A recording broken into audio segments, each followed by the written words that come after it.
The two white men stepped onto the porch, clipboards in hand and practiced smiles ready. "Routine inspection," one said, eyeing the gate like it already belonged to him.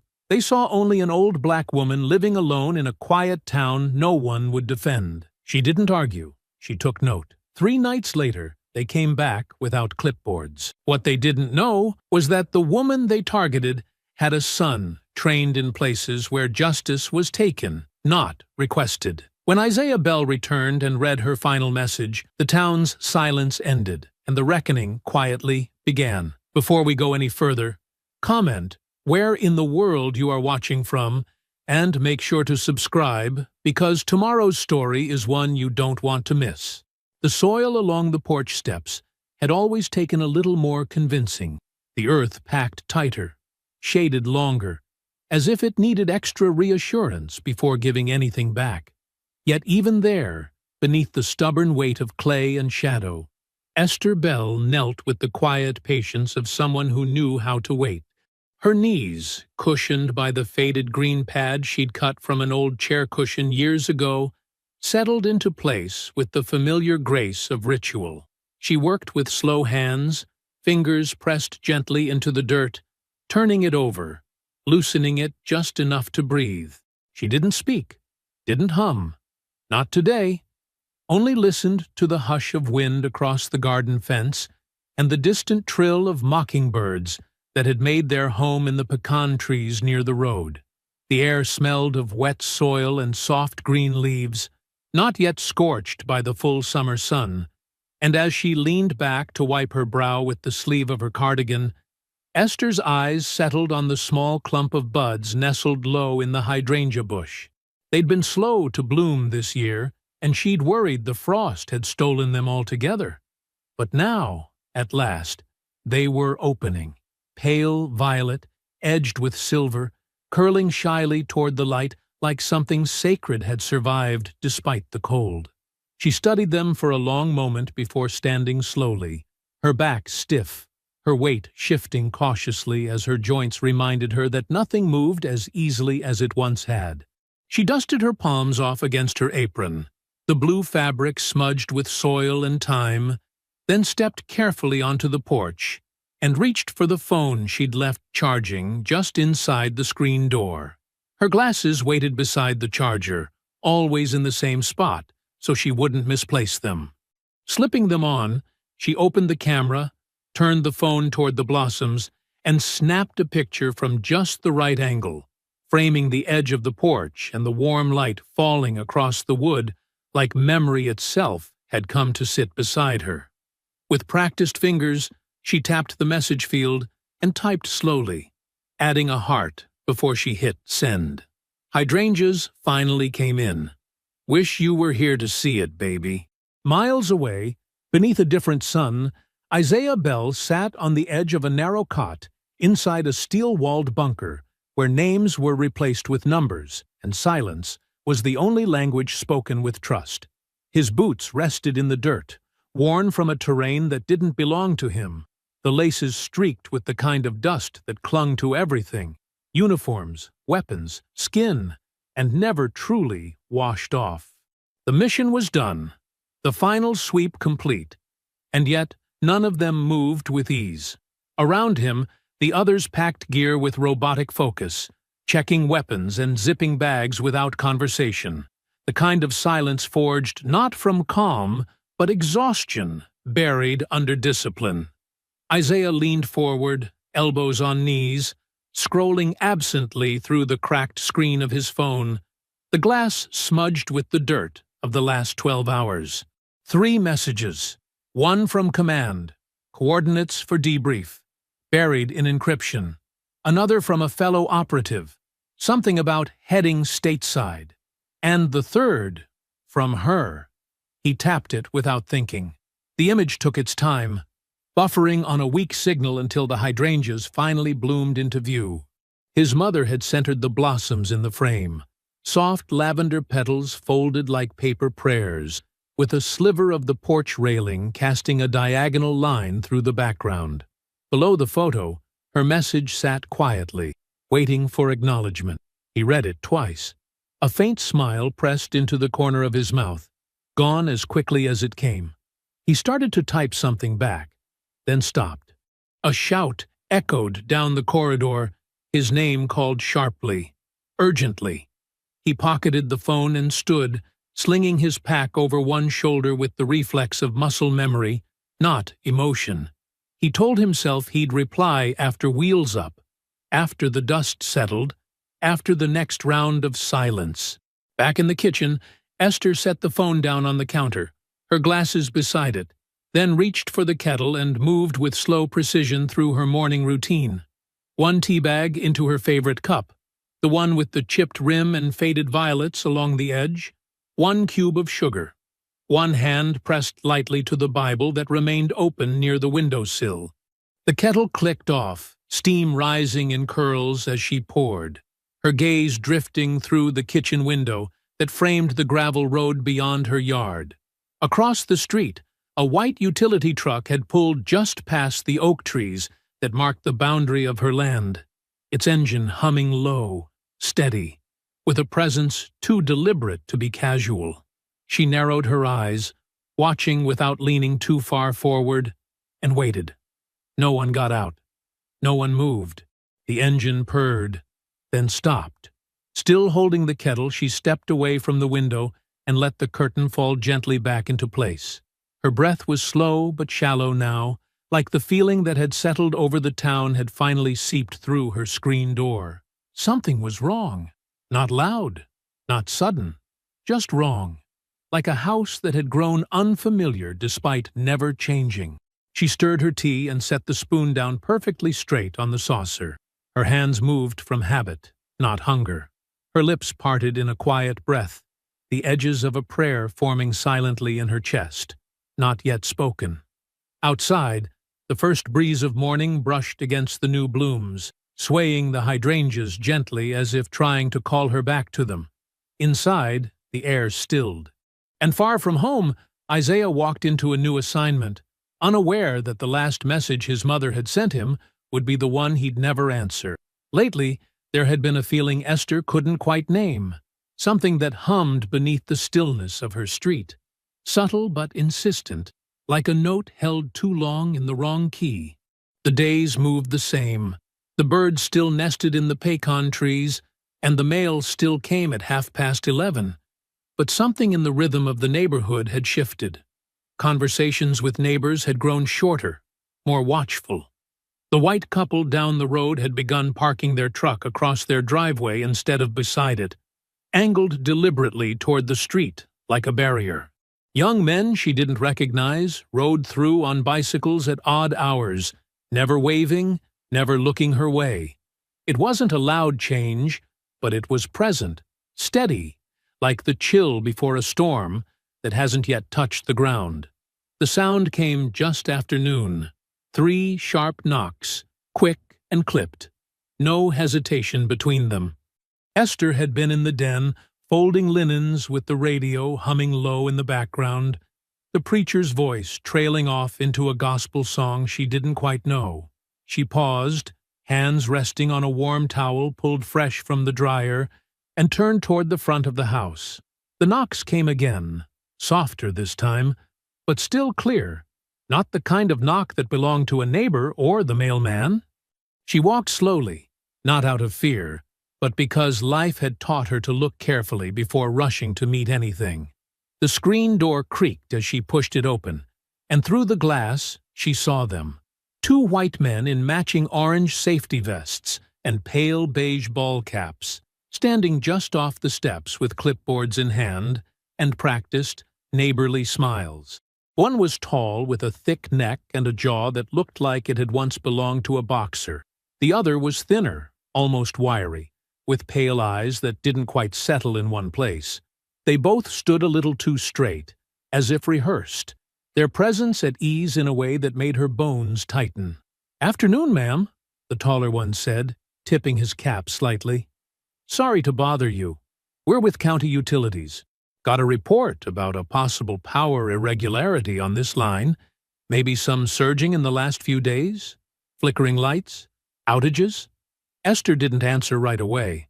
She looked past them toward the truck parked just at the curve in the road. It had no logo, just a dull white cab and a rusted bumper. "My light's been fine," she said finally, her voice calm but flat. "Ain't had no flickering." The wiry one smiled wider. "Could be upstream, hard to say.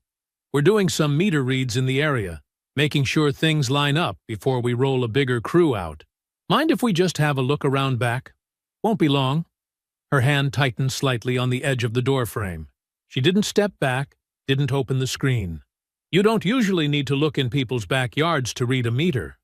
The tall one laughed softly, holding up the clipboard like it proved something. "It's a new process, pre-inspection. We won't touch anything, promise." Esther kept her eyes on him.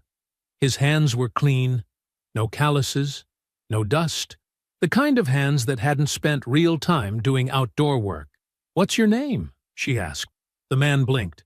"I'm Rob. This here's Kenny."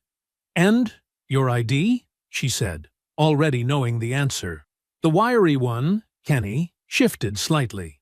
"Oh, we don't usually carry—" "Then I don't usually open my gate," she said, and began to close the door. The taller one held up a hand, not quite touching the screen but close enough to make her still. "Ma'am, we understand. Lot of scams going around these days, sure. But we're legit. Here." He reached slowly into his vest pocket, pulled out a folded piece of paper, and held it up against the glass. "Here's the inspection request. Came through dispatch just this morning." She stared at the paper but didn't reach for it. "I'll call the office myself if I need confirmation," she said, voice low. The tall man nodded. "Of course. We'll just move on to the next." "No trouble." The men stepped back in unison, their movements fluid, too clean, like they'd trained for this moment. Esther watched them return to the truck. They didn't rush, didn't speak. Just got in, started the engine, and drove off without turning around. She didn't move until the sound of gravel faded completely. When she finally locked the door and returned to the den, the linen on the chair had cooled. She sat slowly, one hand still resting on her knee, the other picking up the notepad she kept beside the phone for grocery lists and sermon quotes. She wrote down the time, their names, their description, and the color of the truck. She circled the words "No ID" twice, then underlined them. That night, as the sun dipped behind the trees and the porch lights clicked on, she made a cup of tea and stood by the front window for a long time, watching the road. The breeze had gone still, and even the mockingbirds were quiet. She didn't feel fear. She'd lived too long, seen too much to give herself over to that. But unease had found its way inside her house and settled like dust along the baseboards. She took her phone from the counter, opened the message thread with Isaiah, and typed slowly. 2 men came today. Said they were from the power company. No ID. Said something about checking the line. I didn't let them in. Just thought I should tell you. She hovered over the send button, reread the message, then hit it. The screen blinked once, confirming delivery. No read receipt, just the gray check mark, and silence. Far away, Isaiah was beneath fluorescent lights in a makeshift debrief tent. His phone silenced in the side pocket of his gear bag, forgotten in the rhythm of orders and names, none of which included hers. Esther placed the phone face down on the counter and locked every door in the house, double-checking the back door twice. In her room, she placed her notepad beside the Bible, folded her cardigan at the edge of the bed, and lay down fully clothed, the faintest flicker of tension still resting behind her eyes. In the quiet, she whispered another prayer, though this one had no words, just the steady, pulsing hope that someone, somewhere, was listening. The days stretched uneventful in the way danger often does before it breaks open, silent and patient, waiting for something to let its weight be felt. Esther kept to her routine, though her eyes lingered longer on the windows now, and her walks to the mailbox grew slower, more deliberate, with her head gently turning as she scanned the street, with an attention she hadn't needed to use in years. Her neighbors didn't seem to notice. Mr. Lancaster mowed his yard on Saturday like always. Miss Pauline waved from her porch swing. Her tiny dog curled up beside her like nothing in the world had shifted. But Esther knew better. Something in the air had changed, the kind of stillness that came before a heavy wind. It was on the third night after the first visit, just past 10, long after the porch light had flicked on and the street had gone quiet, that she heard them again. This time, there was no knock. It began with the crunch of gravel near the side fence, not loud, but purposeful. She had been sitting in her bedroom, her Bible open on her lap, rereading a passage in Psalms about deliverance, her glasses balanced low on her nose. The sound pulled her upright. Her breath caught before her body moved. She didn't turn on the light. She knew better than to give herself away with shadow. Instead, she rose slowly, her bare feet silent against the floorboards, and moved to the edge of the curtain by the side window. In the pale glow of the porch light, she saw them. Same two men. No safety vests this time. No clipboards. No smiles. The taller one walked along the side of the house with a flashlight angled low, as if pretending to check something. The wiry one lingered near the edge of the back gate, his head tilted like he was listening. Neither spoke. They moved like they'd already made up their minds. Esther's hand trembled slightly as she reached for her phone. No service. Just the spinning circle of a failed connection, and the quiet realization that she might be standing alone in more ways than one. The men began circling. They didn't come to the door. Didn't bother with pretenses. The flashlight passed by her kitchen window, paused, then moved again. A rattle came from the back gate latch. She could hear it jiggling, metal against metal, soft but insistent. She backed away from the window, moved through the darkened hallway toward the kitchen, stopping just long enough to retrieve her notepad from the counter and tuck it under her arm, as if it were a shield. In the living room, she flicked off the last light. Only the small lamp beside the hallway remained glowing, and she turned that one off too. The house sank into darkness. The rattling stopped. And then, a different sound. The soft scrape of something metal, dragging lightly across glass. She tightened her grip on the phone. Still no signal. She remembered the old landline, buried in the hall closet behind her sewing things, disconnected years ago. She cursed under her breath and moved instead to the bedroom, reaching for the photograph of Isaiah that stood beside her alarm clock. Him in uniform, standing straight-backed in front of a row of tents. The same slight tilt of the mouth that never quite became a smile. She clutched it tightly. She didn't cry. She sat on the edge of her bed and whispered a prayer, this time not just for strength or wisdom, but for time, for delay, for whoever was outside her house to find nothing worth continuing. Outside, the flashlight moved past her bedroom window once more, slower this time, like a question being asked. Then, finally, footsteps. Gravel shifting again, quieter, retreating. They were leaving. She didn't move until she heard the engine start. The headlights never came on. The truck backed down the road with its lights off, disappearing around the corner like something slipping beneath the surface of water. She stayed where she was for a long time after that, her hands folded tightly around the photograph, her eyes open, unfocused. It was nearly 2 in the morning before she stood again, crept to the window, and peeked out one last time. Nothing. She walked to the kitchen in silence and wrote everything down.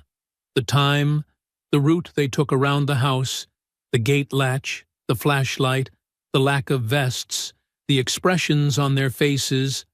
She wrote it all as if documenting the last hours of something sacred, as if the act of writing it could somehow protect her. She did not send Isaiah another message. She told herself he was busy, that he would read the last one, that he would call when he could.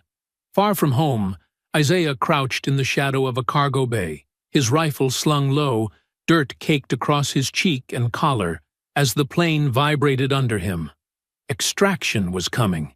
He could hear the idle chatter of the other soldiers, low voices, clipped, the way people talked after a job they didn't want to remember. His body ached from the sprint, the drag, the fire. His hand moved unconsciously to his vest pocket, fingers brushing the phone but never pulling it out. There would be time later. For now, the mission wasn't over. Back home, Esther folded her notepad closed, placed it beneath her Bible again, and lay down once more. She left the lamp off. She didn't undress. She simply pulled the covers to her chin and closed her eyes. The photo of her son stayed on the pillow beside her. And somewhere outside, beyond the still curtains and the silvered glow of moonlight on glass, the night breathed quietly, watchful, waiting. It came not as a surprise, but as confirmation, proof that what had quietly crept through her bones was real, no longer a shadow on the edge of thought, but a shape taking form in the late afternoon light. The sun slanted low across the porch where Esther sat in silence, her tea untouched on the arm of the chair, her cardigan sleeves pulled down to her wrists despite the warmth. The hydrangeas near her feet had bloomed fully now, their petals thick with color, fragile in the way only things born too late in the season tend to be. Her hands, folded in her lap, rested atop her notepad, though she hadn't written anything since morning. She simply watched the road. The truck came back. Same make. Same rusted bumper. Only now, it bore a magnetic sign affixed clumsily to the side panel that read County Power Services, the letters peeling at the edges. The ruse was worse than before. Too clean, too sudden, like a costume worn by someone who didn't know how to play the part. The two men stepped out, as if summoned by the very silence of the street, their uniforms neater, pressed in a way that suggested effort without knowledge. One held a clipboard again, held high like a flag of harmless intention, while the other's hands were empty and relaxed at his sides, though his knuckles flexed with an energy that did not belong to any honest worker. Esther did not stand. She waited. "Afternoon again, ma'am," the tall one called out, his voice too cheerful, too wide in tone to be natural. "Apologies again. Brought the proper paperwork this time. Just want to drop it off and finish our check. Won't take long." She said nothing. Her gaze drifted to the truck, then to the sidewalk, then to the garden hose curled loosely by the porch steps. "We've got a request from dispatch." "Real formal this time," the wiry one added, lifting the clipboard as if its presence erased memory. "Thought you'd appreciate that. Should clear up any confusion." Her fingers tightened slightly around the notepad, but she didn't reach for the cane beside her. Her voice, when it came, was quiet, but unwavering. "I told you once already. This house don't need checking. You can leave your paper on the step." "Totally understandable," said the tall one, nodding, stepping forward in a manner that seemed casual but wasn't. "We'll leave it right here and be on our way." He mounted the steps too quickly. She pushed herself up from the chair. The second man moved around the side of the porch as if to circle her, and something in Esther's chest folded inward, the body knowing before the mind could fully articulate it. She reached for the door. Too late. The first man surged forward, driving his shoulder into the screen before she could close it, the door snapping open with a sound that split the air. Wood cracked, the latch gave, and the weight of them entered her space before she could catch her breath. She cried out and staggered back, catching the edge of the door frame with one hand while swinging the notepad with the other. It struck the man's face with the weight of desperation, not force, and fell to the floor without a sound. The tall one cursed under his breath, shoved her backward, and caught her arm just below the shoulder as if he'd done this before, as if he already knew where to grab, and how tightly. "I said stay still," he muttered, and she tried to twist away. Her elbow jabbed up toward his ribs, her cane forgotten near the porch. The wiry one slipped through the side door, now ajar from the force of their entry, and together they cornered her in the narrow hallway. pinning her between the wall and the kitchen threshold. She fought with the kind of strength that comes not from youth or training, but from knowing that if you give in now, there won't be another chance. She clawed at their faces, tore at the buttons on their shirts, and screamed, a high, ragged sound that cracked and grew louder the more they tried to silence it. Her nails left red marks. Her voice rose again. "Get out of my house!" she shouted, even as they pushed her into the dining room table, sending her framed photographs clattering to the floor. "We ain't here to steal," the wiry one said through gritted teeth, not even trying to mask the contempt in his voice, just cleaning up what should have been cleared out already. "This is my home," she rasped, reaching for the drawer by the kitchen counter. The taller man slammed it shut before she could open it. Not for long. They dragged her across the room, her feet kicking over the rug, knocking aside the small wooden stand that had once held her Bible.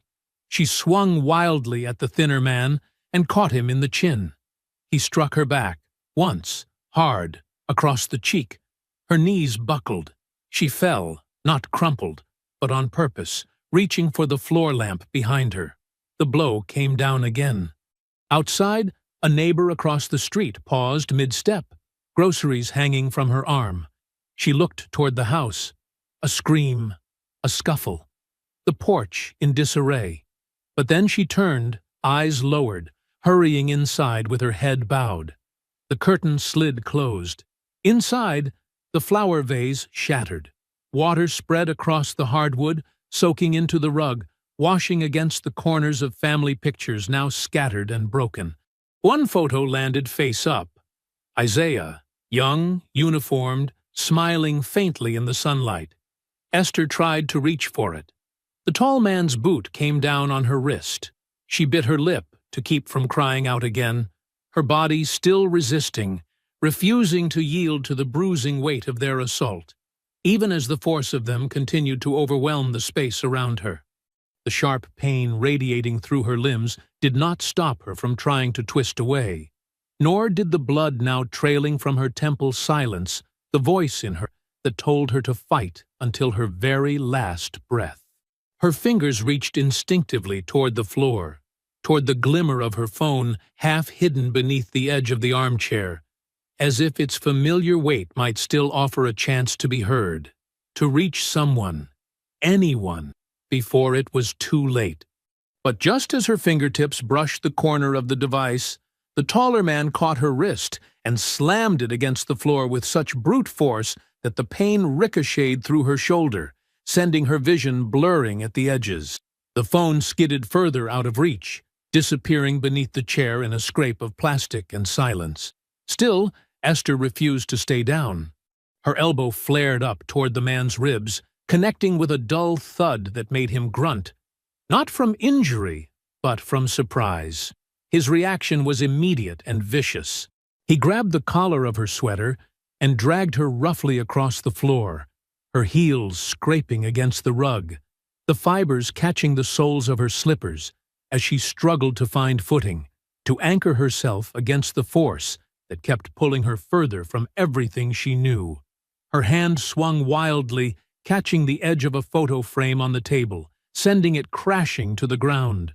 She tried to cry out again, but the sound tangled in her throat as the taller man shoved her once more against the base of the couch. Her ribs struck the wood with a heavy crack, and this time her breath vanished altogether. Her body sagged for a moment, but not from surrender. She was only gathering what little strength she had left. "My son," she rasped, voice gritty with pain and rising from somewhere deeper than her lungs. "My son's military. He's trained. He'll come back and find out what you did." There was no hesitation in her voice, no wavering plea, only the unflinching truth of a mother who believed in the man she had raised and who clung to the hope that speaking his name might stop what was already in motion. But the taller man looked down at her, unmoved, his face expressionless as he crouched beside her and leaned in so close she could feel the heat of his breath against her cheek. The stink of cigarettes and sweat made her eyes water. but she didn't look away. "Lady," he said, his tone void of care, "you think anybody out here gives a damn who your boy is? He ain't here now, is he? And when we're done, he won't find nothing worth coming back for." He stood and pressed his knee into her lower back, forcing her face into the rug as he turned his head toward the hallway. "Take whatever looks good," he called out. "Clean it out." The wiry man, already halfway through her bedroom, responded with a careless laugh that carried no real amusement, only the thrill of control. He was rummaging through her drawers, tearing open the lining of her jewelry box, his boots stomping through the delicate folds of scarves she had worn to church. When he opened her closet, he ripped dresses from hangers, as if punishing fabric for having once belonged to someone proud. "Not much here," he called back, his voice echoing faintly through the walls. "Just costume jewelry and some old coins. Grab it anyway. She won't miss it," the taller one replied, still holding Esther down, his weight making it nearly impossible to draw breath. Her chest rose and fell in short, trembling bursts as she tried to move again, to twist her body just enough to shift the balance, to make them underestimate her one last time. She reached blindly toward the couch leg, trying to pull herself forward inch by inch, but the effort only caused her body to scream louder in protest. Her arms trembled beneath her, her legs useless from the strikes she had taken already. She could see the corner of Isaiah's photograph now, its frame cracked from the earlier struggle but still intact, lying just within reach on the floor. She tried to stretch toward it, not because it would stop them, not because it held any magic power, but because it was his, and in the absence of his voice or his arms or the sound of his footsteps on the porch, it was the only part of him she had left to hold on to. The wiry one returned from the hallway with a bag, now half full of her belongings: photo albums, a pair of small kitchen appliances, a bundle of letters tied in ribbon, and the little metal box she had kept at the back of the pantry for emergencies. He glanced down at her as he passed. "She still movin'?" he asked flatly. The taller man didn't answer right away. Instead, he leaned forward and stared at her face as her eyes blinked slowly, barely able to hold focus. "She's almost done," he muttered, his voice stripped of anything human. Then, in one final motion, he drew back and slammed his fist into her chest with the kind of force that doesn't come from impulse, but from decision. Esther gasped. Her body jerked once. The wiry man dropped the bag on the couch and reached for the broken leg of the chair that had splintered near the entryway. "Just finish it," he said. "She ain't worth jail time." He walked away before it happened. One step, then another, and behind him, the dull final sound of wood striking flesh echoed once, then twice, then no more. Outside, the porch light flickered slightly in the wind, casting long shadows over the crushed hydrangeas that now lay torn and wilted beneath bootprint. A few petals clung to the air, carried briefly across the yard before landing silently in the gravel. Across the street, behind a drawn curtain, a neighbor peeked out once, saw the truck parked in the driveway, saw the flickering light, saw the stillness that followed, then pulled the curtain shut again without saying a word. Inside, the house settled. The silence that came after was not peace, and it was not sleep. It was erasure. Esther Bell lay motionless on the floor of her living room, her blood seeping into the fibers of the rug beneath her, her hand still reaching toward the photo of her son that now lay face up beside her elbow, untouched but smeared faintly with red. Under the armchair, her phone lit up once, vibrating softly in the quiet as a call came through. The name on the screen pulsed softly, Isaiah Bell, but she did not reach for it, and no one else would. The call failed to connect. Somewhere across the ocean, Isaiah glanced down at the screen of his phone during the final minutes of debrief, his hands still calloused from the operation, his body sore from the weight of armor, and long nights spent crouched behind silence and orders. The name on the screen had flickered, Mama, then vanished before he could unlock it. He had frowned slightly, assuming it was a dropped signal or a missed check-in. His team leader had called his name just then, pulling him back into the noise of wrapping up, and like so many things in war, the message slipped quietly into the backlog of what he would get to later. But something about the missed call stayed with him, a knot that didn't settle in his gut, the kind that doesn't make a sound but doesn't leave either. By the time they boarded the extraction flight, the sky had already dimmed. The base faded beneath them, and the wheels lifted into that gray space where past and present start to blur. Isaiah sat by the window, eyes unfocused, as he finally opened his messages. Her last text. Hydrangeas finally came in. Wish you were here to see it, baby. Had gone unanswered. The next message, short and more urgent. 2 men came today. Said they were from the power company. No ID. I didn't let them in. Just thought I should tell you. Had never even been read. He reread it twice, then checked the timestamp. The air in his chest thinned. He didn't wait for wheels to touch the ground. He called home from the layover. No answer. He called again when they landed. Nothing. Then he called the church. The pastor didn't answer either, but the voice that did was trembling. That was how he found out. Not from his commanding officer. Not from a red-stamped report. Not even from a neighbor. It was a junior secretary at the church office who stammered through the words as gently as she could, telling him that the funeral had already happened, that it had all been very sudden, that the arrangements had been made quickly, and that everything had been taken care of. Isaiah didn't ask what that meant. He simply ended the call and rented the first car he could find, a dusty black sedan with a faulty air conditioner and a half-full tank. The drive home passed in fragments, his hands clenched on the steering wheel. The roads both familiar and alien, the kind of stretch that never changes but still manages to feel wrong when something has been taken from it. The late summer heat hung heavy through the windshield, and the gravel roads leading back to the house curled like veins through a land that no longer felt like it belonged to anyone. When he pulled into the driveway, it wasn't the sight of the house that struck him first. It was the absence. The porch where she used to sit with her tea and her cardigan was bare. The garden beds she had tended with quiet devotion were stripped. The hydrangeas nowhere to be seen. A single weed grew up through the stone where the hose used to coil. The windows were closed, the blinds drawn, the screen door left crooked on its hinge like someone had opened it too quickly and never bothered to fix it. The front door was unlocked. Isaiah pushed it open slowly, and the air that greeted him smelled faintly of bleach, dust, and something gone. The walls had been wiped clean. The floor had been swept.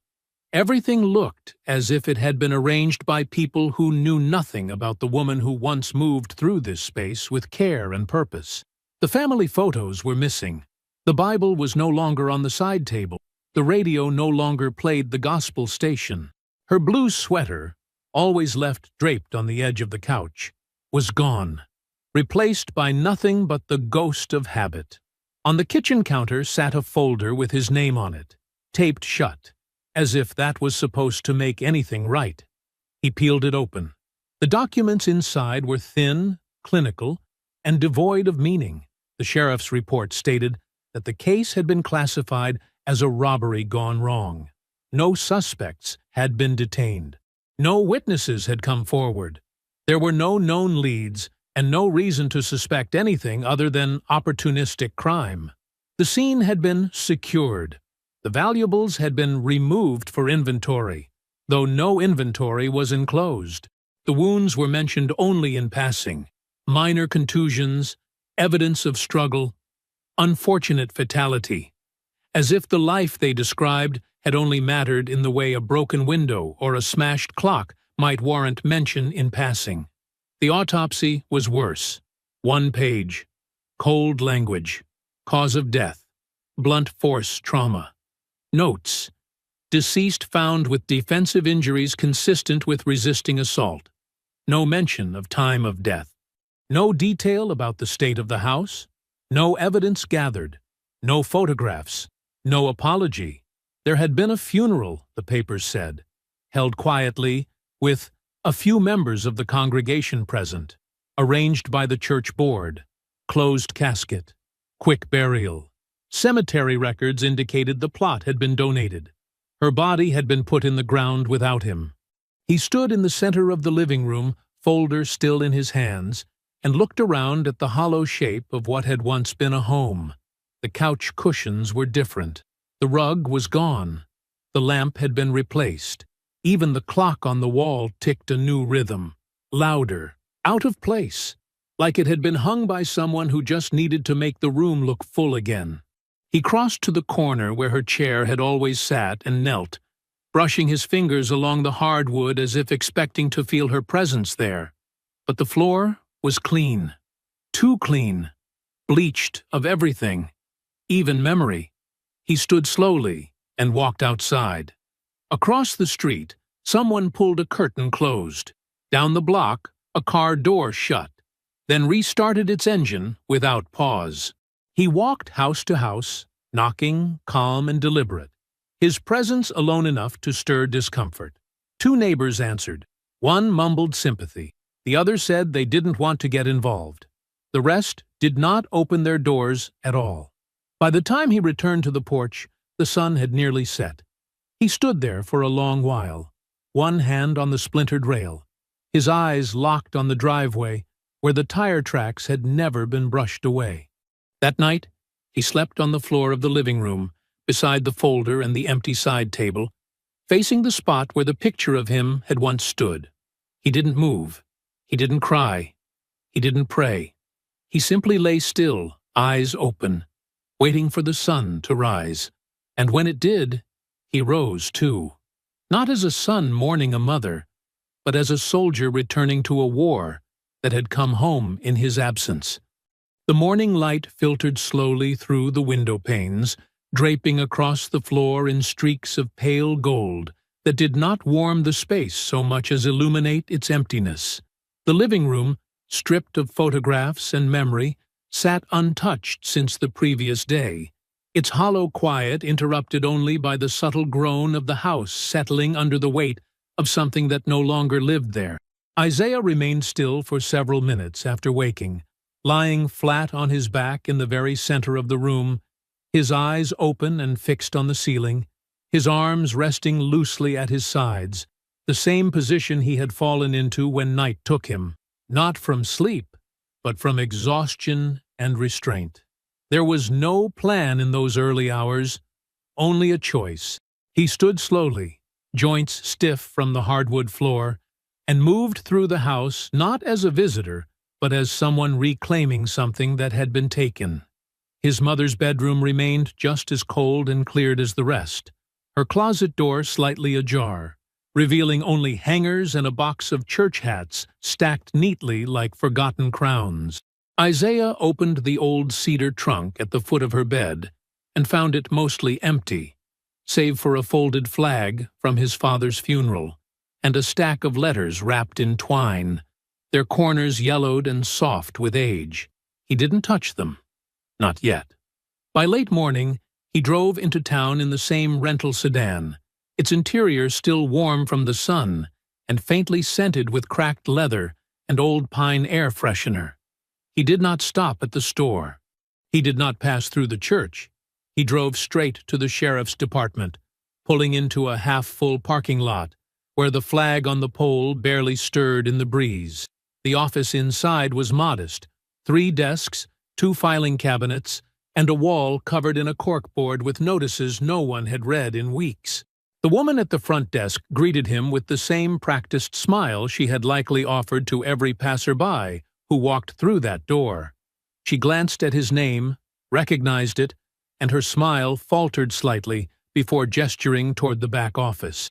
Sheriff Wyatt Colton emerged a minute later, the creak of his belt audible as he adjusted it over his hips, his thumb hooked casually beneath the leather like he had nowhere else to be. He did not extend a hand in greeting, nor did he offer condolences. His tone was flat, casual in a way that felt rehearsed. "Figured you'd turn up eventually," he said, leaning against the doorframe like a man who had answered this kind of question before and didn't expect to answer it again. Isaiah held the folder under his arm, its contents still unchanged, still infuriatingly blank. "You want to tell me why your report reads like someone broke a window?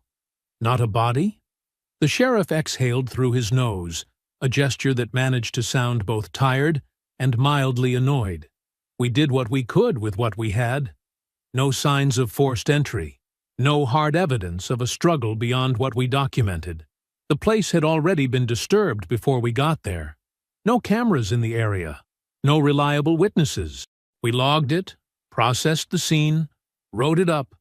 Sometimes these things happen." "She didn't just fall down, Sheriff," Isaiah said, his voice low and even, each word carefully controlled.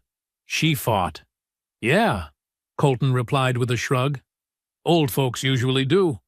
Doesn't change much in the end." Isaiah didn't blink. "You found her with bruises, broken ribs, blood on the rug, and you logged that as a routine robbery?" The sheriff tilted his head, still leaning comfortably against the frame. "Like I said, no suspects. No one saw anything. We've got 2 deputies and 50 miles of county to cover. Unless someone wants to talk, there's not much we can do. I've seen it before. You stick around long enough, you'll see it too." "Someone's seen something," Isaiah replied, voice harder now, though it never rose. Colton pushed off the frame, adjusted the brim of his hat, and glanced toward the hallway. "You can check in with me if you hear anything yourself, but I'd suggest letting the dust settle. Stirring things up won't bring her back." Isaiah stared at him long enough for the silence between them to stretch uncomfortably, then turned and walked out of the station without another word. He didn't slam the door. He didn't look back. He simply stepped into the heat of the afternoon and walked through it like it had no hold on him. The rest of the day passed with the same steady clarity. He visited each house on the block, knocking with patience, listening to the scrape of curtains being drawn back and the slow click of locks being turned behind doors that had once welcomed his mother with pies and polite conversation. Some opened only halfway. A few didn't open at all. The words they offered, if any, were hollow, crafted with care to say nothing of value. One neighbor spoke of how kind she had been. Another said it was a shame. A third said it was the world they lived in now, as if that excused everything. By dusk, Isaiah returned home with nothing useful. No names, no faces, no confessions, just the tightness in his chest that had only grown heavier with each unopened door. He walked through the house slowly, pausing in each room to scan the walls, the corners, the windows. He pulled down the attic stairs, climbed into the dry heat of the crawl space, and found the old footlocker she had kept tucked behind holiday boxes and worn luggage. The lock was old, but not rusted. He opened it and stared at what remained of the past life he had tried to forget. A combat knife, clean and sharp.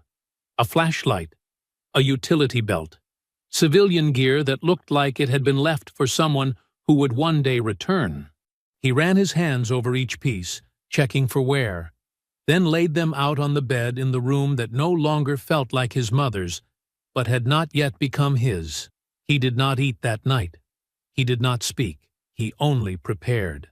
By the time the moon rose high over the yard and the breeze began to rustle the weeds where her garden once stood, Isaiah was already walking the length of the backyard, his boots silent on the soft earth.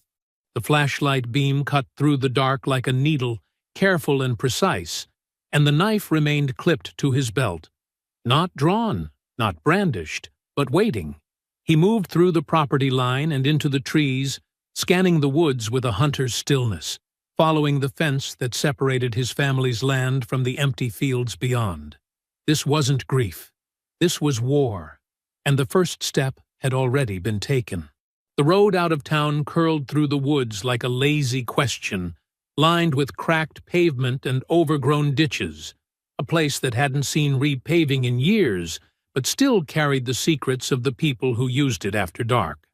Isaiah's truck, an old matte black F-150 he had traded his rental for in cash from a man who didn't ask why, moved without sound beneath him. The windows were down, the engine kept low. He wasn't driving fast. Speed was for people who didn't know what they were looking for. Isaiah did. He'd spent the last 3 days listening, not just to people, though that had offered nothing, but to patterns, truck schedules, gas station chatter, bar deliveries, empty stretches of road that suddenly saw movement at night. It was in a conversation outside a bait shop, between two men who didn't realize he was parked close enough to hear, that he caught the detail that mattered. Someone had been bragging about cleaning out another one of those places, and someone else had laughed and said, "That one didn't go easy." They didn't say her name. They didn't have to. The bar was a rusted, low-ceilinged shack pressed against the woods just off a forgotten side road, where the neon lights outside barely flickered anymore, and the parking lot was mostly gravel, stained with years of engine oil and cigarette ash. It sat like a wound left to fester, attracting the kind of men who worked without licenses, paid in cash, and bragged too loudly when they thought no one important was listening. Isaiah didn't go in. He waited outside in the truck, one hand resting against the steering wheel, the other holding the tattered notebook he had begun filling with names, descriptions, license plates, anything that moved wrong, looked wrong, or stood too close to memory. When he saw the man step out just after 11, beer in one hand, phone in the other, Isaiah didn't need confirmation. He knew by the posture, the way the man looked both relaxed and tense at once, as if still reliving something that made him feel powerful. His gait was the same as it had been in the footage Isaiah had recovered from a backlot security camera at a feed store down the block from his mother's street. Grainy, low quality, but enough to catch the signature limp and heavy left heel. The man leaned against a concrete pillar near the edge of the lot, lighting a cigarette with a plastic lighter and exhaling slowly into the humid night air, unaware that he was being watched. Isaiah didn't rush. He waited until the man began walking toward the truck parked at the end of the lot, his keys jingling loosely from a belt loop. Then he moved. He slipped out of the driver's seat, boots silent over gravel, the darkness folding around him like a second skin. He caught up to the man near the truck bed, his shadow long and quiet, until he was close enough to smell the alcohol on his breath and the dust in the folds of his shirt. "You left something behind."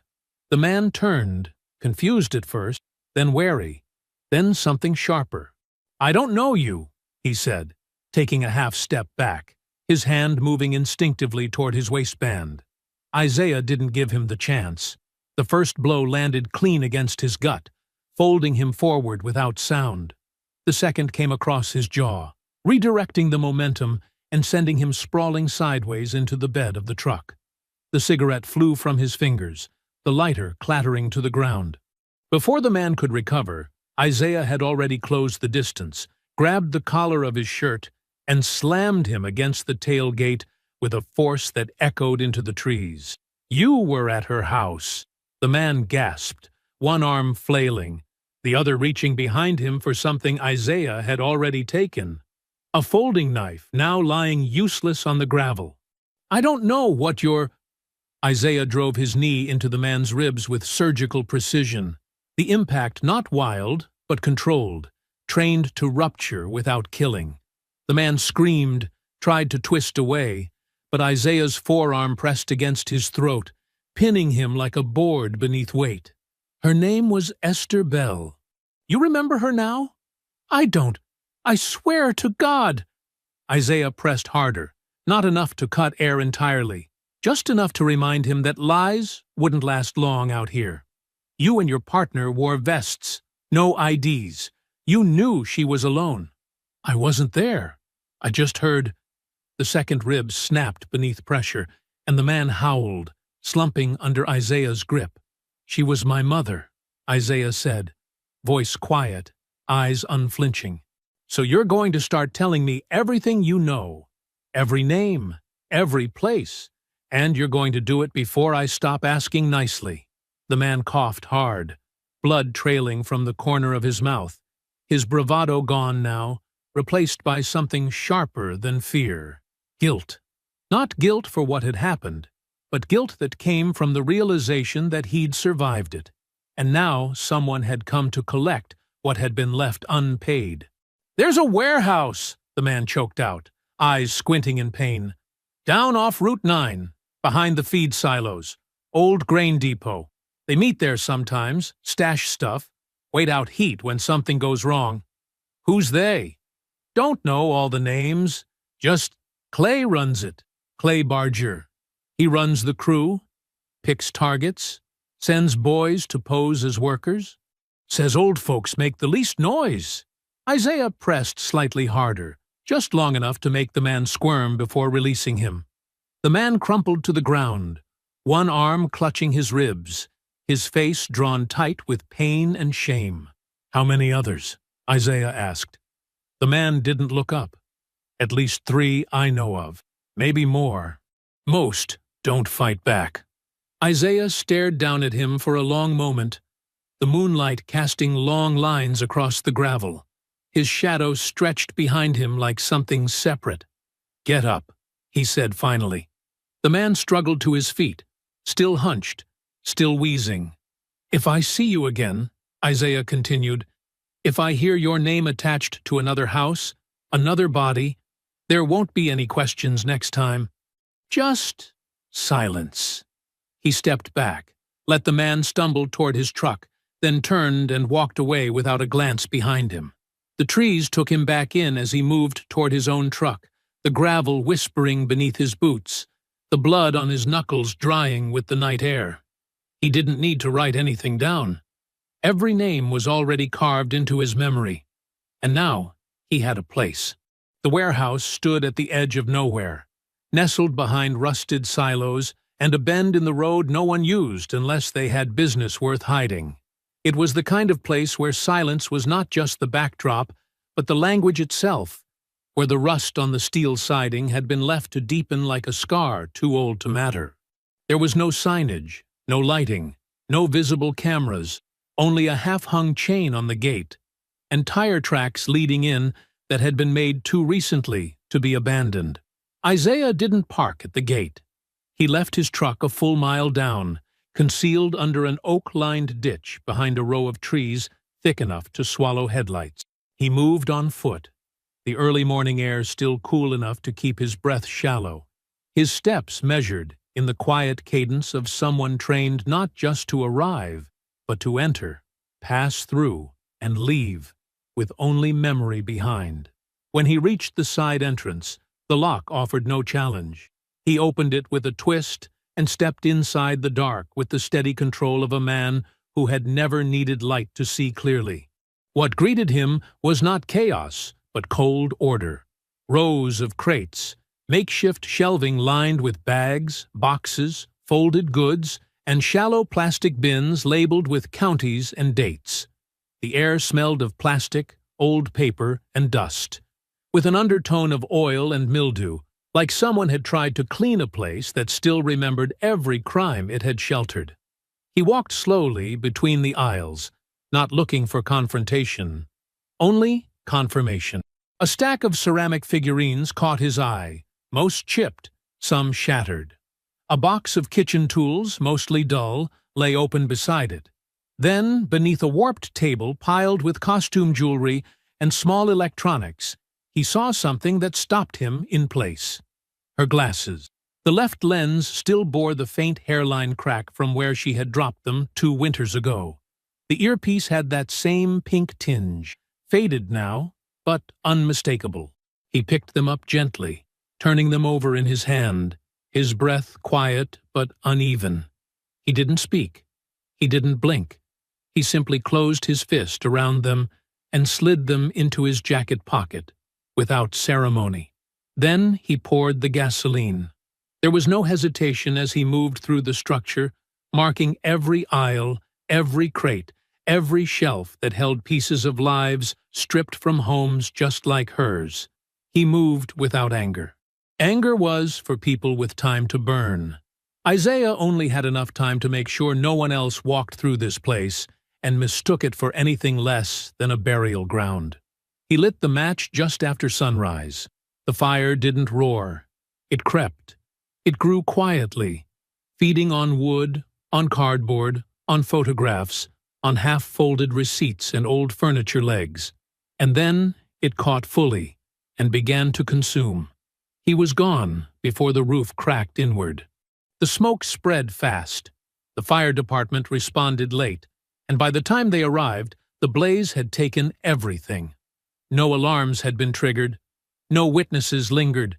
But those who were meant to see the message saw it. They felt it. And some of them panicked. By mid-afternoon, word had already moved through the network. Some called it bad luck. Others called it retaliation. But one man didn't wait to see which it was. Reese, a low-level runner, rarely mentioned in the same breath as the core crew, but known to handle pickups, drop-offs, and quiet sales, had disappeared by sunset. He didn't tell anyone. He didn't return home. He packed a single duffel bag, stuffed it with what cash he could grab, and walked to the county bus depot with his hoodie pulled low and his posture stiff from paranoia. He checked over his shoulder 5 times before reaching the curb. Isaiah had already been there for an hour.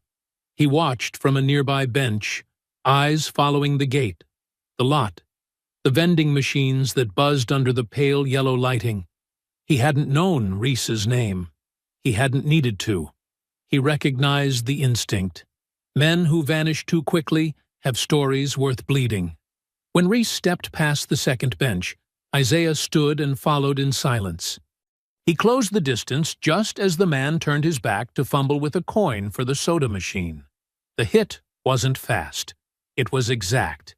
Isaiah struck the back of Reese's knee with his boot, driving his full weight through the joint, sending the man crumpling forward with a howl of pain that echoed across the lot.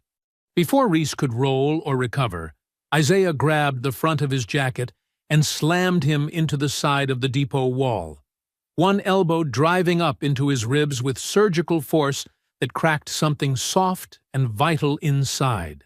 Reese tried to scream again, but Isaiah's hand was already pressed against his throat, not crushing, just reminding him how easy it would be. "I don't care who you are," Isaiah said, voice calm, words shaped like stone. "But I know what you're running from." Reese tried to reply, but Isaiah drove his fist into the man's stomach, forcing the air out of his lungs before he could speak. "You know the warehouse," Isaiah continued, not asking but stating. "You were close enough to run, close enough to fear." Reese coughed blood, nodded quickly, his hand shaking as he tried to lift it in defense. "I didn't do nothing to her, man, I swear. I just handled drops. That's all I ever did." Isaiah grabbed him by the collar again, lifted him halfway to standing, then spun and threw him across the pavement, letting the man skid against the concrete with the sound of denim tearing and skin scraping. "Where is Clay?" Isaiah asked, walking toward him slowly, methodically, as Reese scrambled backward against the bench, trying to push himself upright on a broken leg that no longer held weight. "He's got a place," Reese gasped, eyes wide, spit mixing with blood on his chin. "Out near Miller's Creek, farmhouse behind a burned-out field. No phone lines, no Wi-Fi. Says it keeps him clean. Security? 2 guys maybe, off-duty types, but he doesn't trust them much. Keeps records, real logs, names, payouts. He tracks people, old folks on retirement, single homes, places easy to clean." Isaiah said nothing. He stood over him for a long moment, watching as Reese writhed, one hand still clutching his knee, the other reaching for nothing. "You're done," Isaiah said, voice quiet, not as threat, but truth. "If I see you again, I'll finish what I started." He turned, walked away from the bus depot without looking back, and disappeared into the night as quickly as he'd come. The man had given him everything he needed. Now he had the name, the location, and the evidence to burn it all down again. The sun hadn't risen in 3 towns before Isaiah's name became something no one dared speak aloud. Not because they knew it, but because they feared what came with silence. He didn't arrive like a storm. He moved like a system, slow, exact, and methodical in his ruin. No social media posts marked his presence. No news articles chronicled his violence. There were no warnings, no trails, no confessions. Just broken men, quiet disappearances, and an unspoken certainty that someone out there had begun tearing through the gang from the inside out. It started with a man named Cutter. He wasn't part of the core. He ran tools mostly, stolen drills, saws, equipment taken from garages left cracked open in the night. He thought he'd gotten out clean after the warehouse fire, thought the heat would die down if he kept his head low. But Isaiah found him behind the back exit of a pawn shop in Alton, stepping out with a bag full of merchandise tagged from 3 counties. He didn't approach with rage. He approached in silence, his steps measured, the tension in his shoulders completely relaxed. Not from peace, but from certainty. Cutter noticed too late. Isaiah had already driven him face first into the trunk of his own car by the time his hand reached for the weapon tucked beneath his shirt. There was no yelling, no flourish. Isaiah dislocated Cutter's shoulder with a snap that echoed through the alley, then forced him to the ground with one knee pressed against the back of his neck. When the questions came, they weren't shouted. They were spoken in the low, clear tone of someone who expected answers, because the alternative had already been measured and prepared. Isaiah didn't need a name from him. He needed the connection, the pipeline, the meeting spots, the collection houses, and Cutter, choking on blood and snot, gave up everything in under 10 minutes. Isaiah took photos of what he found in the trunk: pill bottles, fake IDs, a folder of elderly homeowners with notes scribbled in the margins: widowed, no security, garden tools visible, easy entry. He didn't call the police. He left Cutter cuffed to the iron fence behind the pawn shop and disappeared into the night. The next was Mace. He worked cash drop-offs, small-town enforcer who fancied himself tougher than he was.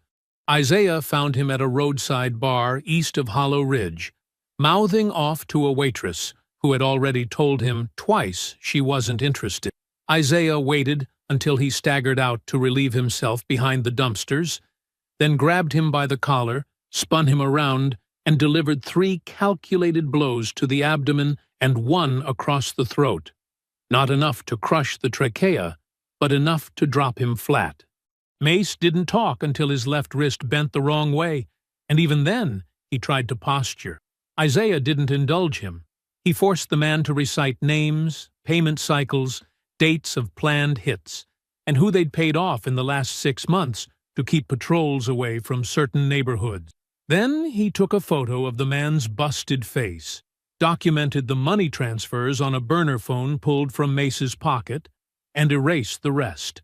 Mace was found 2 hours later, tied to a park bench with a note duct-taped to his chest. "This is for the quiet ones, for the ones you thought no one would miss."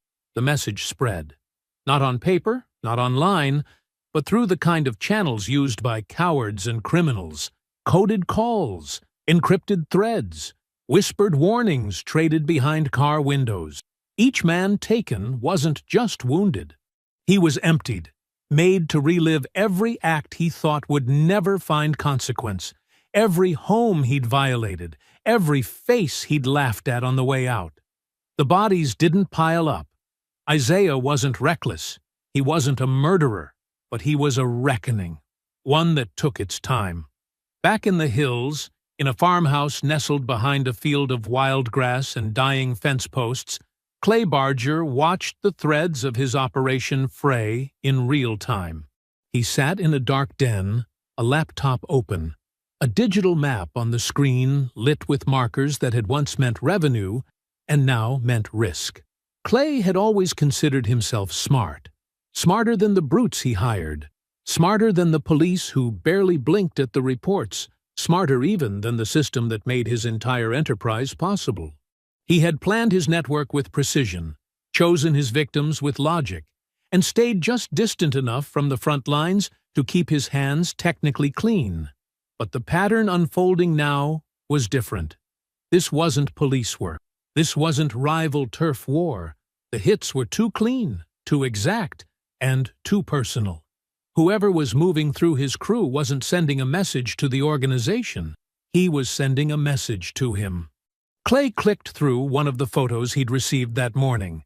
Mace, bloodied, hand splinted crudely, eyes swollen shut. The message on his chest was what caught Clay's attention. The quiet ones. Clay sat back, fingers steepled, the room around him empty of sound. That phrase meant something. He opened a file cabinet beneath the desk, rifled through folders until he found the address. Old lady on the edge of town. Esther Bell, solo occupant. Minimal security. Payout marginal, but clean. He remembered the house. Remembered the silence that followed. The report had said she fought back. The report had also said she had a son. His fingers paused. He stared at the name for a long moment. Then he closed the drawer. The silence he'd been counting on to protect him was gone now. And somewhere beyond his land, Isaiah was already on his way, moving through the fields with the quiet discipline of someone who had planned this not out of rage, but out of purpose. He wasn't chasing vengeance. He wasn't burning things to feel alive. He was finishing a list, and Clay had just realized his name was on it. The fire at the warehouse hadn't made the news, but the smoke had reached City Hall. Not through reporters, not through police reports, but through the kind of anxious backroom whispers that circulate when systems built on silence begin to crack. Someone had burned a supply hub to the ground. Someone had crippled half a crew without leaving a body. Someone had started asking questions in places that had stayed comfortably unanswered for years. Sheriff Wyatt Colton heard it first from a town councilman who didn't so much ask a question as he issued a concern. A polite, carefully worded observation about tensions rising and an outsider making rounds.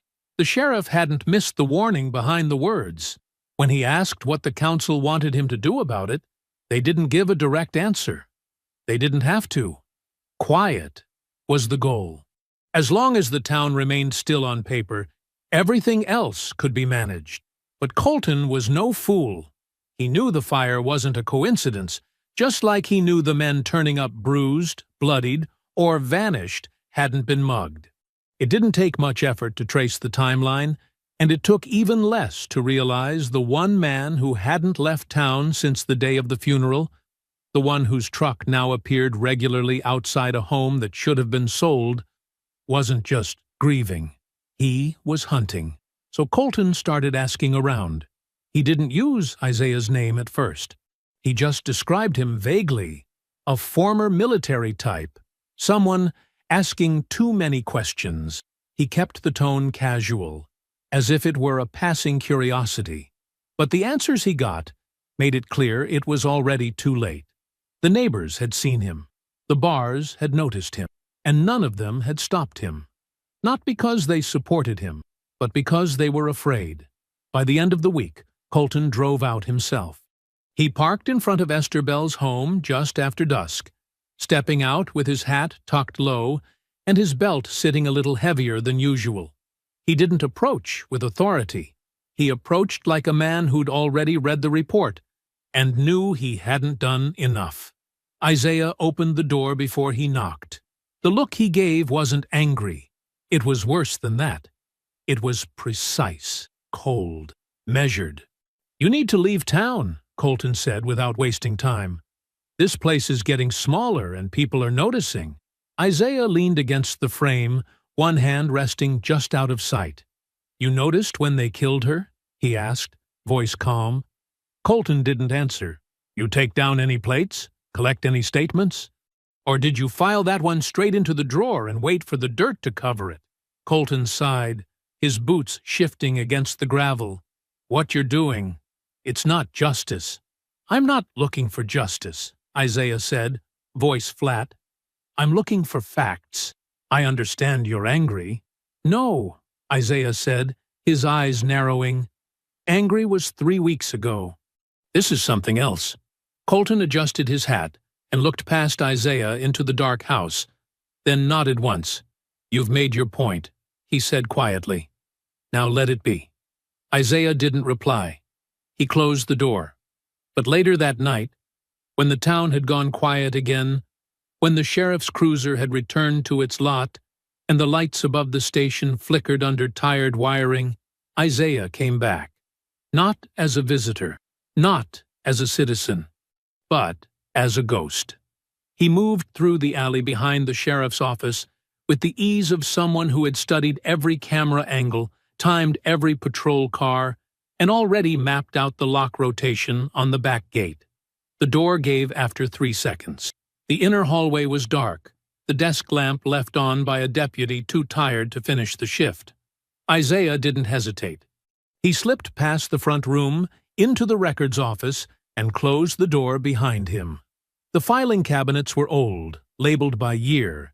He ignored the digital terminal entirely. He knew better than to trust a system with a delete key. What he needed was still on paper, buried because someone had wanted it forgotten, not removed. And sure enough, in the drawer marked 2023, Missing Complaints, he found her name. Esther Bell. 4 entries. 3 phone calls, 1 walk-in, descriptions in brief language, possible trespassers posing as utility workers, unmarked vehicle parked near property multiple times, unknown individuals knocking after dark. Each report had been stamped with the same outcome.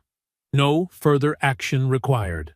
There were no follow-ups, no interviews, no photographs, no notes. Isaiah read them twice, then laid them on the desk beside the faded station calendar. He opened another folder labeled Internal Complaints. 1 entry stood out, handwritten, dated months earlier. It mentioned multiple calls from the same street. Elderly residents reporting strangers watching their homes. The name of one deputy had been circled 3 times in red ink. He took a photo of each page, sliding them back into their folders exactly as they were. He left no fingerprints, no scratches, no mess. He didn't want to raise alarms. He wanted them to sleep through the realization of what he had taken until it was already too late to stop it. When he returned home, he laid the photos out on the floor. His mother had called, not out of panic or confusion, but with the clarity of someone who knew the difference between something that felt wrong and something that was wrong. She had reported what she saw. Unmarked trucks lingering too long at the curb. Unfamiliar men in reflective vests knocking without reason. The unsettling stillness that followed after she turned them away. And she had trusted that putting her voice on record would mean something to the people who were supposed to listen. The reports weren't imagined. They weren't theoretical. They were written down in pen and dated, then filed away in drawers that had never once been opened to follow through. She had reached for help, and in return, she had been logged and forgotten. The failure wasn't born from ignorance. It was born from a decision, from a quiet, deliberate choice to treat her concerns as unworthy of urgency, to dismiss her presence as one more aging voice on a street the town had already decided didn't matter.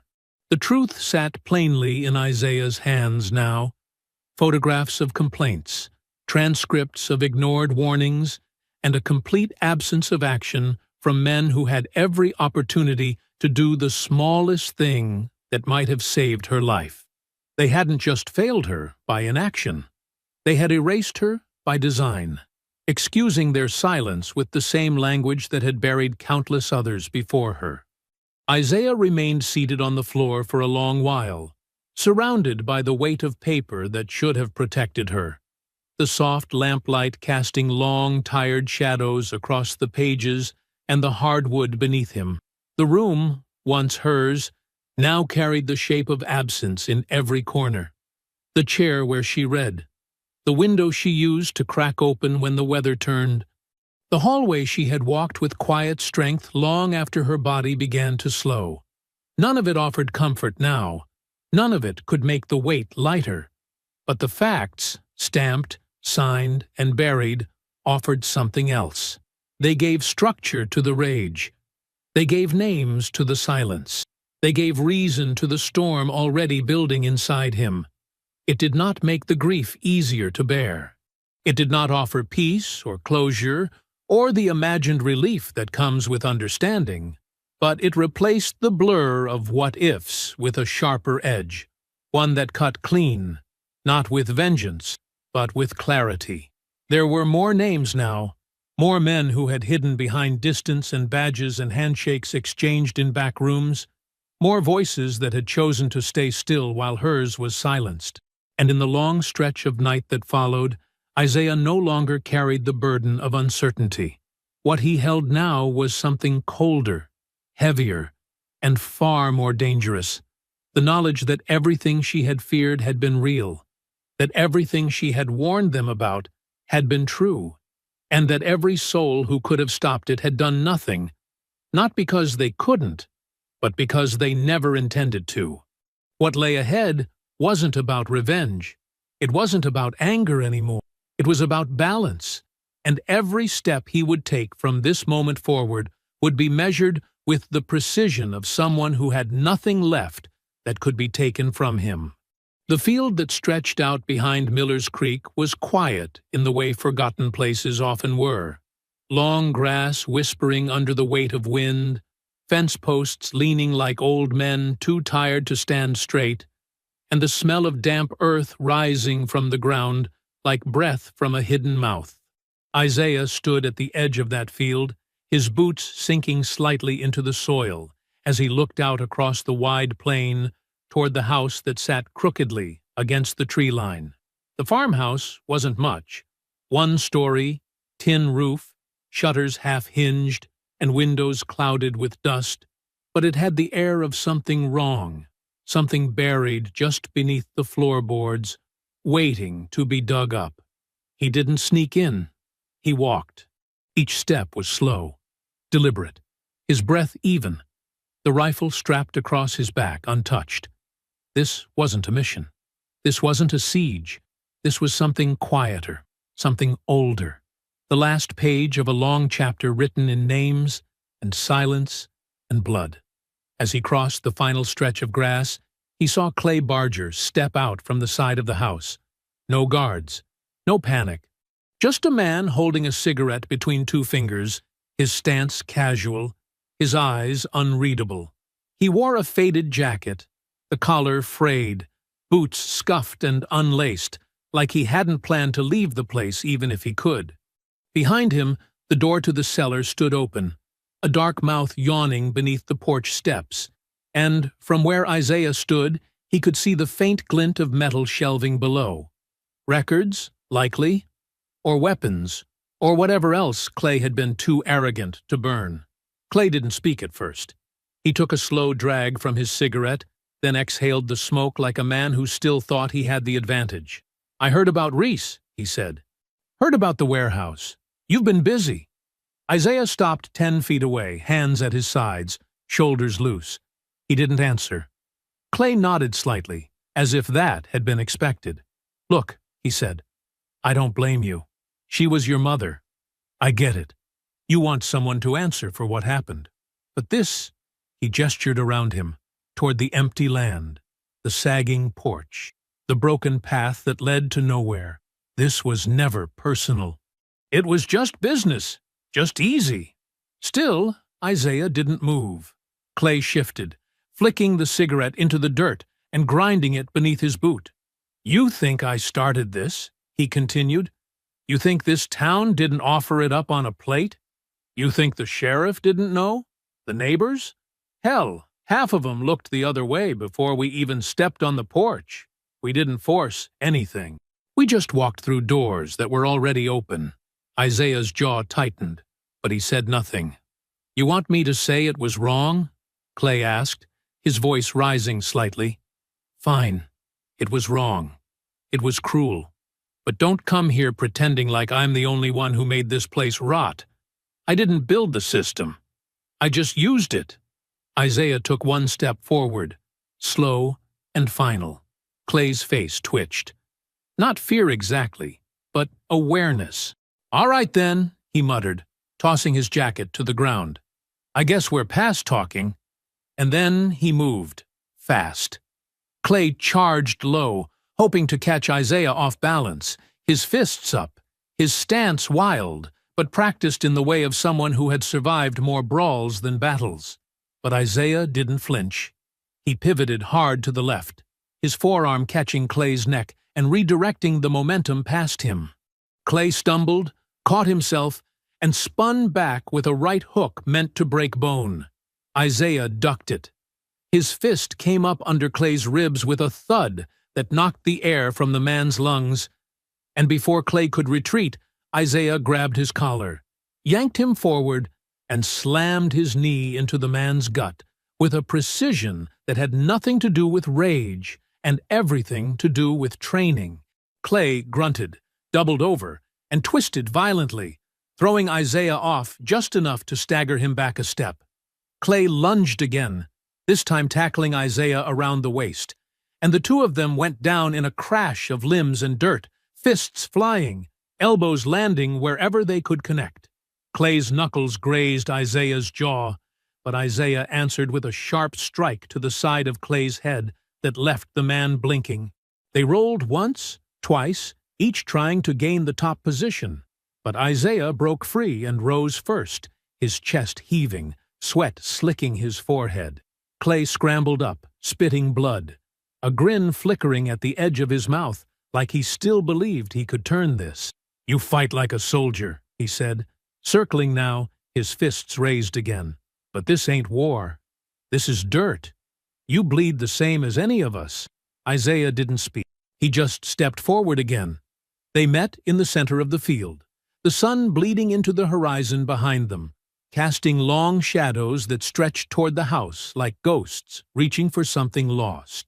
Clay struck high, aiming for the face, but Isaiah caught the wrist mid-swing, turned it outward, and slammed his palm against Clay's elbow in one clean motion that snapped the joint with a sound that ended whatever pride the man had left. Clay screamed, tried to swing with the other hand, but Isaiah ducked, twisted, and delivered a brutal strike to the base of Clay's spine that dropped him to one knee. Still, Clay fought. With his good arm, he surged upward, throwing a desperate punch that caught Isaiah across the cheek and drew blood. But Isaiah didn't even blink. He grabbed Clay by the collar, lifted him off the ground, and drove him backward against the trunk of a low, twisted tree at the edge of the clearing. Clay's head snapped back against the bark, dazed, and Isaiah stepped back, waiting. Clay stumbled forward, his body shaking, one arm limp at his side, the other clutched across his ribs. He looked up, eyes unfocused. "This wasn't supposed to happen," he said quietly. "She wasn't supposed to die." But Isaiah no longer heard him. He was already moving again. The second wind came not from strategy or strength, but from the place in Isaiah's chest where grief and rage had collapsed into one another, forming something sharper than either, something that did not burn, but cut. He watched Clay stagger, blood trailing from his mouth, one eye swelling, the left side of his jaw already purpling beneath the bone. Still, Clay stayed on his feet, shoulders rising and falling as he tried to square his stance again, one arm limp, the other trembling as it lifted back into guard. "You think killing me fixes this?" Clay spat, slurring now, barely able to stand. "You think this makes her come back?" Isaiah didn't answer. He stepped in. The punch landed clean against Clay's ribs, and Isaiah followed it instantly with an elbow across his temple, then a knee to the gut that forced the air from Clay's lungs in a soundless exhale. The man dropped, but Isaiah grabbed him mid-fall and drove his back against the tree again, held him there with one hand at his collar while the other delivered another blow, then another, until Clay's legs gave way and his weight slumped forward into Isaiah's chest. But Isaiah didn't let him fall. He shoved him backward, let Clay drop to the dirt in a heap, then circled slowly, breathing through his nose, blood dripping from the corner of his mouth, sweat streaking down his brow. His fists clenched and unclenched, not out of hesitation, but from the force of trying to hold back the part of himself that wanted to end it now, to break something that could never be unbroken. Clay rolled onto his side, groaning. She wasn't supposed to be home, he muttered through broken teeth. We were just gonna scare her, push her out, take the house. You know how many people just walk away when we lean hard enough? He tried to sit up, but Isaiah was already there, crouched low, grabbing the front of Clay's shirt and yanking him upright. My mother didn't walk away from anything, Isaiah said, his voice quiet, every syllable so controlled it felt like pressure building in a sealed room. She stood her ground. You made sure that got her killed. Clay swung clumsily. A half punch meant more for pride than pain, but Isaiah deflected it easily, twisted his wrist, and slammed Clay's face back into the dirt. Clay let out a cry, muffled by earth, but Isaiah didn't loosen his grip. He turned Clay over and drove his forearm into his chest, pinning him in place as his other hand landed 2 more strikes across the jaw. Brutal, clean, unrelenting. Each impact echoed louder than the last. Isaiah wasn't fighting a man anymore. He was fighting the night he didn't get to say goodbye. He was fighting the image of her glasses, cracked, tossed into a bin like nothing. He was fighting the sound of her silence, her phone buzzing under the armchair, her hand too far to reach it. Clay's resistance broke then, not just his strength, but the defiance in his eyes, the smugness that had lingered even when his bones gave out. He was sobbing now, whether from pain or realization. Isaiah didn't care. He released him with a final shove, letting the man collapse onto his back. Arms splayed, breath hitching in short gasps. The sun had dropped lower now, casting a wide band of orange across the field, making the blood on Clay's face gleam like rusted copper. Isaiah stepped back, chest heaving, fists still clenched, his entire body trembling, not from fatigue, but from the restraint it took not to end it. Clay turned his head, barely able to lift it. His lips parted. I didn't kill her, he rasped. I didn't go inside. But Isaiah had already heard enough. He grabbed the collar of Clay's shirt one last time, lifted him to his knees, and stared directly into the man's ruined face.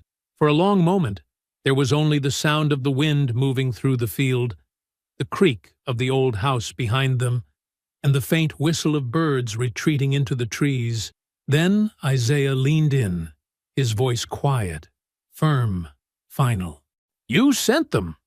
And with that, he drove one last punch into Clay's temple, a punch not wild with rage, but weighted with certainty, and Clay's body dropped limp, collapsing onto the grass like a man made hollow by his own sins.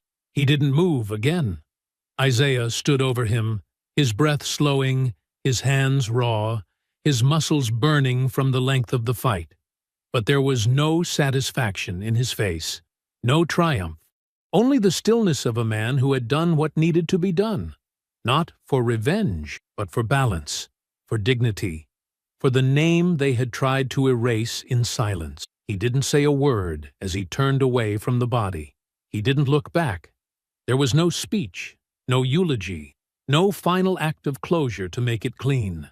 Just a field, a broken man, and the weight of justice falling quiet at last. By the time the coroner's van rolled up the dirt path toward the farmhouse behind Miller's Creek, Clay Barger's body had already cooled beneath the shade of the gnarled tree where the final blow had landed. There were no signs of forced entry, no witnesses willing to step forward, and no statements filed that could place Isaiah Bell at the scene. But even in silence, truth has a way of rising, slow, undeniable, and patient enough to find the cracks in any system built on avoidance. The death wasn't ruled as murder. There were too many bruises on Clay's knuckles for that. Too much blood spread between both men to suggest anything but a fight. Self-defense was whispered in the office of the deputy who first arrived. Quiet nods replaced formal charges. No one pressed for more. No one asked where Isaiah had gone, because everyone already knew, and none of them wanted to admit it. Back in town, the warehouse fire was officially declared an accident, though every deputy who read the report saw through it. And when the documentation surfaced weeks later, photographs of stolen items catalogued without police intervention, names attached to cash drops, files that had been hidden beneath the sheriff's own records, it became clear that the rot hadn't just existed in the crew. It had seeped into the very people who had been charged with keeping the peace. Sheriff Wyatt Colton resigned. He called it retirement, blamed the pressure on the department, said he was tired of the politics, tired of being questioned. But everyone knew what it meant. A civilian complaint, attached to a handwritten letter from Isaiah that never reached the press but circulated quietly through the right hands, outlined 4 separate calls made by Esther Bell in the months before her death. Each one logged, each one dismissed. By the time the internal investigation began, 2 deputies had already disappeared. One was caught attempting to flee the state under an alias, driving a stolen vehicle packed with burner phones and a false badge. The other was found in a motel near the county line, trying to scrub hard drives that contained decades of surveillance records and unfiled reports. His arrest didn't make headlines, but it sent a message to anyone watching from the shadows. The gang itself didn't recover. Without Clay's network, without the security of silence and the cover of lazy enforcement, they scattered. Some tried to regroup under new names. Others went back to the towns they came from, pretending they had never worn the patch or handled the money. But every one of them who had been part of what happened to Esther, every man who had stepped foot inside that house, every man who profited from her death, who watched while she fought and begged and still didn't walk away, had already been visited. Some limped, some vanished, and some simply refused to speak about what happened at all. No trial ever came, no formal reckoning in court. But the community changed in quiet ways. Homes that once stayed dark after sunset began turning on their porch lights again. The church congregation, long thinned by fear and indifference, returned one by one, nodding silently to the seat where Esther used to sit. Her name was spoken more now than it ever had been while she lived, spoken not in mourning, but in acknowledgement, in honor, a woman who saw danger coming and still stood at her door. And Isaiah, though no one saw him return, left one final mark before he disappeared again. Beneath the hydrangeas, where the roots had finally begun to reach upward again, a small wooden marker appeared. Not a headstone, not a plaque, just a carved piece of cedar, sanded smooth and sealed against the rain. It bore no dates, no last names, just 3 words burned into the wood with a steady hand. She warned them. No one dared remove it. The town never publicly acknowledged what had happened, but the shifts were real. Funding for oversight appeared where there had once been resistance. Civilian review boards formed. New leadership arrived from outside the county. Officers with real discipline and eyes that didn't slide past black families on their porches began walking the neighborhoods that had long been neglected. Justice had not come in a courtroom. It had come in footsteps across a field, in fists that struck not for rage, but for remembrance, and in the quiet reordering of a place that had once thought it could bury the truth in soft ground and overgrown gardens. Esther Bell's name was no longer just a line on a file. It had become a landmark. And though Isaiah was gone again, no forwarding address, no family left to call, no trace left on any grid, his presence remained in every uneasy glance over a shoulder, in every patrol car that now paused longer at stop signs, in every house where someone finally felt safe enough to sleep with the windows open again. He had not stayed to explain what he did. He had never needed to. The gravel shifted softly beneath Isaiah's boots as he stepped once more onto the land he had not meant to return to, the rhythm of his footsteps quiet but steady as he approached the house that now stood more as memory than home.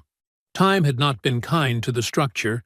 It had not collapsed, but it had settled into stillness, the porch sagging slightly where her rocking chair used to rest, the siding dulled by sun and silence, the windows now clouded with dust that no hand had reached out to wipe away. The hydrangeas were gone. Not just dead, but uprooted. The beds where she had once crouched with her wide-brimmed hat and gardening gloves now collapsed into uneven ground, the soft order of her care long since overrun by neglect. No one had replanted, no one had tried. Yet, strangely, no one had paved over it either, as if even in absence the ground still belonged to her.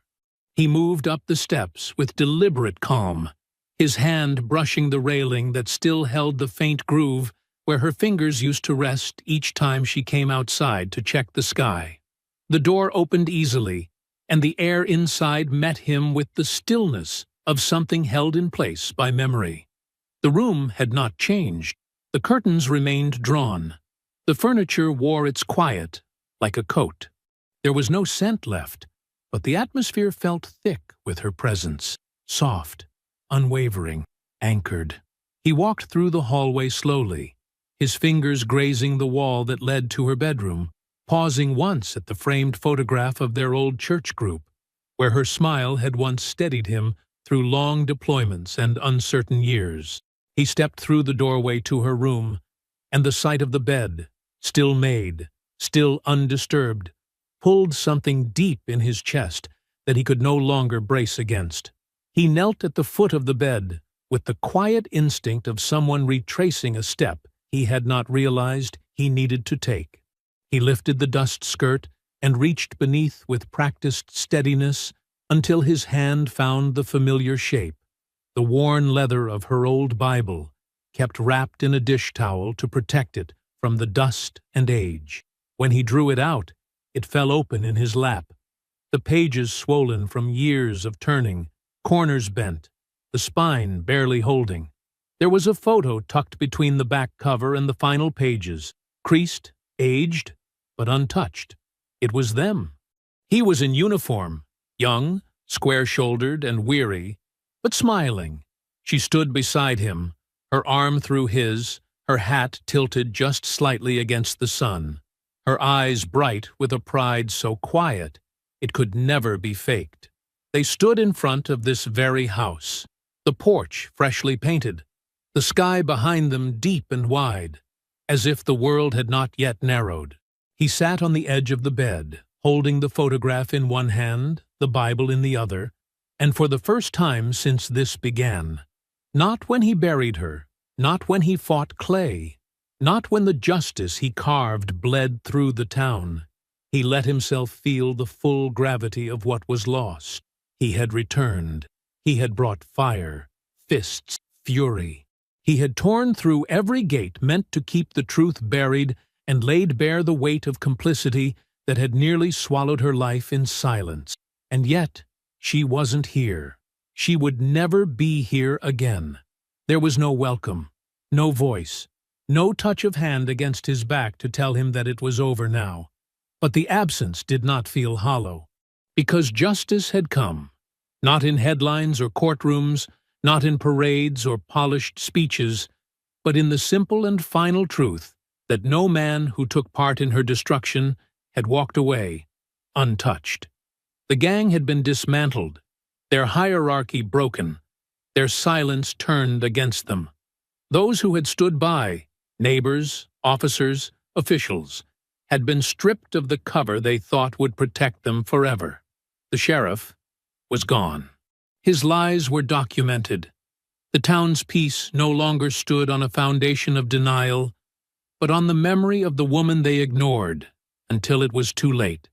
And the weight of it all, the years of looking away, the nights filled with footsteps and false promises, had finally come due. Justice had not been loud. but it had been complete. Isaiah sat there for a long while, his shoulders hunched forward, the photograph pressed flat against his thigh. The Bible still open to a page she had marked years ago in fading ink. He did not cry. Not again. He had already left his tears in this house, buried beneath the floorboards, soaked into the grain of the kitchen doorway and the edge of the windowsill where the light still spilled gently in, like it remembered her shape. He rose, with slow, even motion, placed the Bible back beneath the bed with care, and smoothed the corner of the blanket she had always folded with exactness. The picture he kept. It wasn't for the world. It was for him. He left the room without looking back, crossed the hallway one last time, and paused at the door only to feel the weight of the doorknob warm against his palm. The air outside had cooled slightly, the field at the edge of the yard swaying in rhythm with the dusk, and the porch creaked under his feet in a way that made it feel like the house exhaled. He stepped down onto the path, letting the evening light fold around him. There were no reporters, no town officials, no neighbors waiting with quiet thanks. There was only the house, only the land, only her. And in the quiet, Isaiah Bell knew that the fight was over. Not because the wounds were healed, but because the silence had been broken. And that, finally, was enough. I hope you enjoyed that story. Please share it with your friends and subscribe so that you do not miss out on the next one. In the meantime, I have handpicked 2 stories for you that I think you will enjoy. Have a great day.